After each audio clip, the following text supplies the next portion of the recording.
Nah, setelah kita mencegah penanggulangannya, di sini kita tahu bahwa ada 3 kelompok utama dari penyakit menular yang dikelompokkan, ya. Itu yang pertama yaitu penyakit yang sangat berbahaya. Nah, kenapa dikatakan berbahaya? Karena angka kematiannya yang cukup tinggi. Nah, contohnya seperti apa? Seperti penyakit DBD, malaria, leptospirosis, ya. Nah, yang kedua penyakit menular tertentu yang bisa menimbulkan kematian ataupun kecacatan, ya, baik itu yang cacat di bawah baru lahir ataupun cacat yang diterima setelah dia menderita penyakit tersebut, ya. Nah, walaupun akibatnya ini lebih ringan dari yang pertama. Nah, yang ketiga itu penyakit yang jarang menimbulkan kematian dan cacat, tetapi dia bisa mewabah, ya, bisa menimbulkan wabah dan menyebabkan kerugian materi. Nah, itu contohnya seperti apa? Nah, mungkin kita tahu seperti penyakit cacar, ya. Nah, seperti penyakit cacar. Nah, mungkin kalau cacar, campak, nah itu kan kita udah tahu, ya. Nah, mungkin sudah pernah terjadi nih pada anak-anak kita, ya. Nah, jadi penyakit cacar dan campak itu menimbulkan kerugian materi yang sangat besar. Oke. Nah, selanjutnya itu kita berbicara tentang sumber penularan. Nah, kalau untuk penyakit menular itu bagaimana sumber penularan atau apa saja sumber penularan untuk penyakit menular tersebut? Nah, itu yang pertama adalah penderita. Nah, si penderita yang sudah terkena penyakit tersebut bisa menularkan ke orang lain. Nah, itu sumber penularan pertama. Yang kedua adalah pembawa kuman. Nah, yang ketiga itu yaitu binatang yang sakit. Nah, misalkan kita ada hewan peliharaan ini, ya, seperti ayam, kucing, kelinci. Nah, kalau dia sakit itu dia bisa menimbulkan atau menyebabkan penyakitnya itu menular ke si manusia atau ke hewan itu sendiri. Nah, jadi kalau ada hewan peliharaan kita yang memang sakit itu harap segera dibawa ke dokter hewan, ya, atau ditangani lebih cepat. Nah, yang ketiga itu sumber penularannya adalah tumbuhan ataupun benda-benda yang ada di sekitar kita. Nah, itu kalau untuk benda-benda misalkan nih kita ke rumah sakit, itu kan ada pernah kita dengar infeksi nosokomial. Nah, itu benda-benda di rumah sakit seperti suntik dan alat-alat kesehatan yang lain itu bisa menjadi sumber penularan untuk penyakit tersebut, ya. Jadi hati-hati kalau kita ke rumah sakit ataupun ke tempat-tempat yang memang benda tersebut bisa menyebabkan penyakit atau menularkan penyakit kepada kita, ya. Nah, bagaimana cara penularan dari penularan penyakit tersebut sendiri? Nah, mungkin kita itu sudah umum, ya. Nah, untuk cara penularan penyakit ini itu bisa melalui kontak langsung. Nah, bagaimana dikatakan kontak langsung? Nah, misalkan seperti penyakit TBC. Nah, penyakit TBC itu penyakit yang bisa menular secara langsung. Misalkan kita bersentuhan, nah, atau melalui keringat si penderita, ya, atau melalui ludah dia. Nah, itu kontak secara langsung itu bisa menyebabkan penularan. Nah, itu kontak secara langsung. Yang kedua melalui udara. Nah, bagaimana melalui udara? Misalkan dia batuk, bersin, ya. Nah, jadi bakteri-bakteri atau virus yang sudah terbang ke udara itu, nah terus kita ada di situ, kita hirup, nah itu bisa menularkan penyakit tersebut, ya. Terus cara penularan yang ketiga itu melalui makanan ataupun minuman. Nah, dan yang ketiga melalui vektor. Nah, tadi saya sudah membahas pertama apa itu vektor. Nah, vektor itu seperti nyamuk, cacing misalkan. Nah, itu bisa menularkan ke manusia, ya. Misalkan nyamuk seperti penyakit DBD, misalkan malaria, atau kalau cacing misalkan seperti penyakit filariasis, ya. Nah, jadi keempat penularan ini harus benar-benar kita jaga, ya. Nah, jadi jangan sampai penyakit itu bisa menular ke badan kita. Dan selanjutnya di sini mungkin saya akan membahas salah satu penyakit menular. Kalau untuk kita berbicara penyakit menular ini banyak, ya.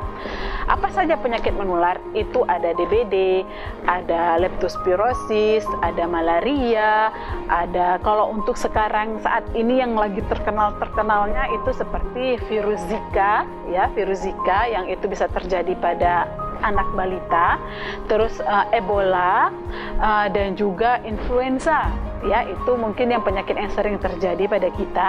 Nah, itu beberapa contoh penyakit menular yang terjadi di masyarakat. Nah, tetapi di sini saya untuk pertemuan pertama ini akan membahas tentang penyakit leptospirosis, ya. Nah, mungkin kalau orang kesehatan mungkin ada yang sudah pernah mendengar apa itu leptospirosis, tapi kita sebagai masyarakat awam ini masih bertanya-tanya mungkin apa itu leptospirosis, ya. Nah, leptospirosis itu adalah penyakit akibat bakteri apa? Bakteri Leptospira sp, ya. Nah, dia bisa menularkan dari hewan ke manusia. Nah, jadi leptospirosis ini adalah penyakit yang ditularkan dari hewan ke manusia. Nah, bakterinya yang menyebabkan leptospirosis ini yaitu Leptospira, ya. Nah, bakteri Leptospira ini dia membutuhkan oksigen untuk bertahan hidup. Nah, jadi dia membutuhkan oksigen untuk bertahan hidup. Dia dapat bergerak, ya. Dia dapat bergerak. Bentuknya itu bisa berkerut-kerut dan terpilin dengan ketat, ya. Nah, itu bakteri Leptospira. Nah, penyakit ini itu beresiko terhadap orang yang bekerja di luar rumah, ya. Itu atau orang yang bekerja yang berhubungan langsung dengan hewan. Nah, misalkan peternak, ya, petani, nah, dokter hewan, ataupun mungkin personel militer itu sendiri. Nah, kenapa misalkan seperti tentara, TNI, polisi itu bisa menyebabkan penyakit leptospira? Karena itu mereka langsung ke lapangan, ya. Nah, leptospirosis ini dia juga beresiko terhadap individu yang terpapar air. Nah, jadi misalkan air yang sudah terkontaminasi itu bisa menyebabkan penyakit leptospirosis. Nah, leptospirosis ini itu sudah menjadi penyakit yang bukan umum lagi di Indonesia. Kenapa?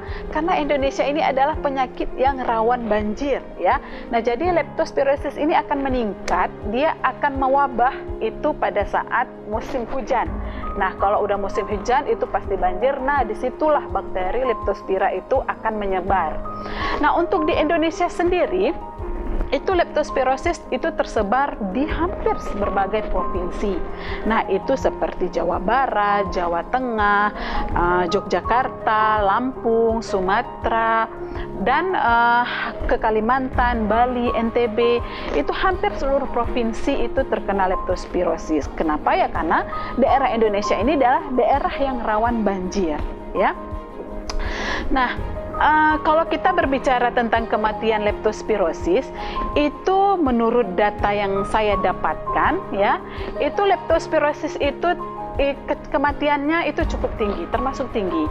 Nah, itu mencapai 2,5 sampai 16,45%. Nah, pada usia berapa saja itu terjadinya menyebabkan kematian? Nah, itu biasanya terjadi pada usia lebih dari 50 tahun. Itu kematian itu bisa mencapai 56%. Kenapa? Nah, biasanya orang yang sudah lansia, kalau terjadi penyakit leptospirosis ini daya tahan tubuhnya itu semakin menurun, dan itu yang menyebabkan kenapa pada usia 50 tahun ke atas itu kematian akibat leptospirosis ini bisa mencapai 56%, ya. Jadi tergantung organ dari tubuh yang terinfeksi, ya. Nah, jadi leptospirosis ini dia merupakan, kalau bisa kita katakan, adalah penyakit yang dapat ditularkan melalui air, atau biasa dikatakan waterborne disease, ya, penyakit yang disebabkan oleh air, ya.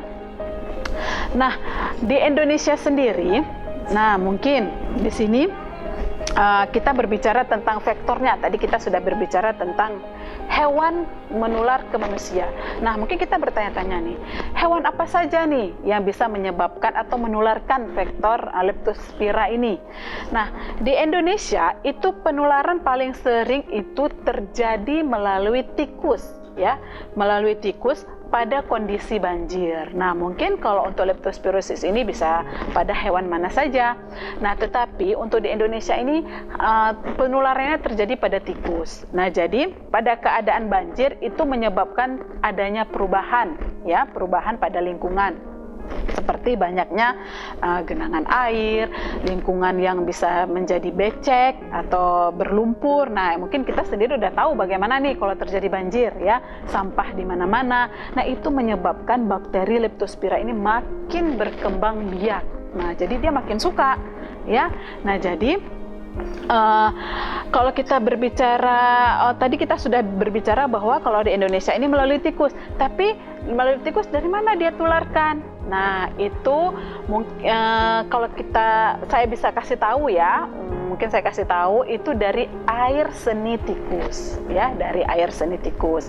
Nah, jadi bagaimana penularannya, bagaimana nanti air seni tikus bisa menular ke manusia. Nah, itu akan saya bahas sebentar lagi.